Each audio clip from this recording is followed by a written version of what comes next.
जय हिंद दोस्तों, आज हम बात करेंगे यूएसए, इजराइल और ईरान के युद्ध के ऊपर।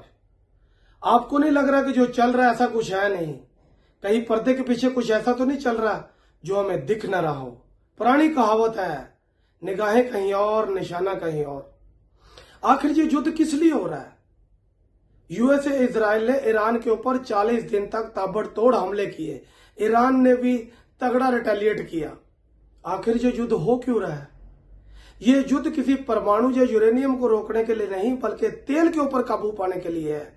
यूएसए का यूरेनियम और परमाणु को रोकना एक बहाना है, असल में तेल के ऊपर काबू पाना है। ये बात तो सब जानते हैं कि चाइना तेजी से ग्रो कर रहा है और इंडिया भी तेजी से ग्रो कर रहा है। ये बात यूएसए को हजम नहीं होती। अब मैं आपको थोड़ा पीछे ले जाता हूं। वेनेजुएला एक देश है जो दुनिया में सबसे ज्यादा तेल का हब है। दुनिया में सबसे ज्यादा तेल वेनेजुएला में पाया जाता है और चाइना का 80% तेल हर रोज वेनेजुएला से आता है। ये बात भी यूएसए को हजम नहीं होती और उसको रोकने के लिए कैसे न कैसे अमेरिका ने वेनेजुएला के राष्ट्रपति को उठा लिया और वेनेजुएला देश को अपने अंडर में ले लिया।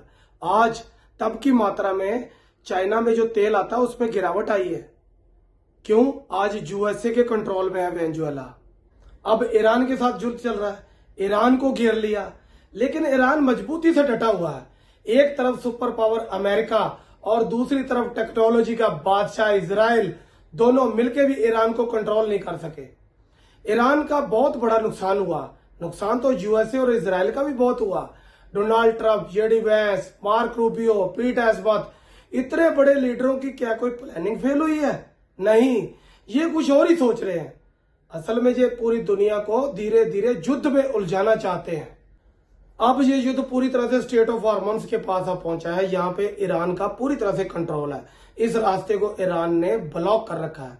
स्टेट ऑफ हॉर्मोन्स समंदर में 33 किलोमीटर चौड़ाई वाला एक ऐसा रास्ता है जो कि ईरान के पास से गुजरता है।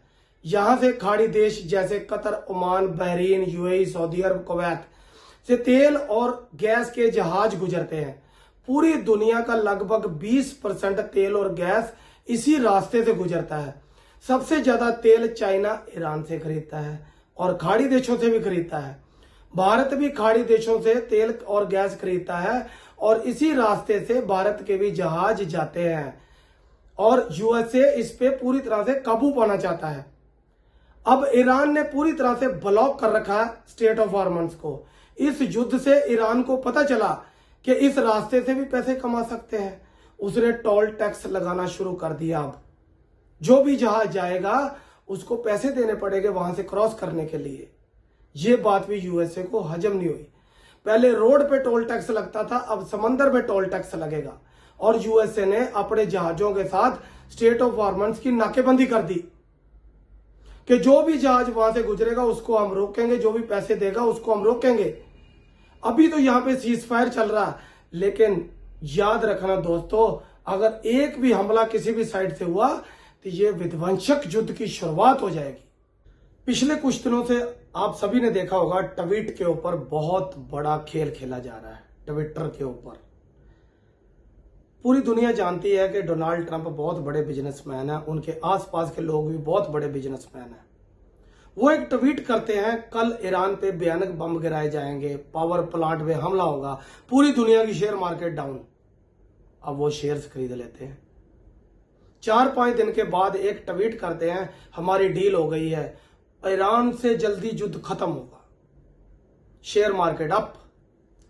ऐसा हर हफ्ते हो रहा है। Share market down, share market up, और वो लोग बहुत ज्यादा पैसा कमा रहे हैं। बहुत बड़ा खेल खेला जा रहा है। हर रोज ट्वीट हो रहे हैं। दुनिया कंफ्यूज हो रही है ट्वीट से। कहीं ट्वीट की आड़ में कुछ और बड़ा तो नहीं होने वाला? युद्ध किसी समस्या का हल नहीं है। ये लड़ाई धीरे धीरे फैलती ही जाएगी। बड़े देशों को आगे आना चाहिए और इस युद्ध को रुकवाना चाहिए। आज दुनिया शांति चाहती है, प्रोग्रेस चाहती है, युद्ध नहीं। जब इंसान ही नहीं रहेंगे तो आप राज किसके ऊपर करोगे?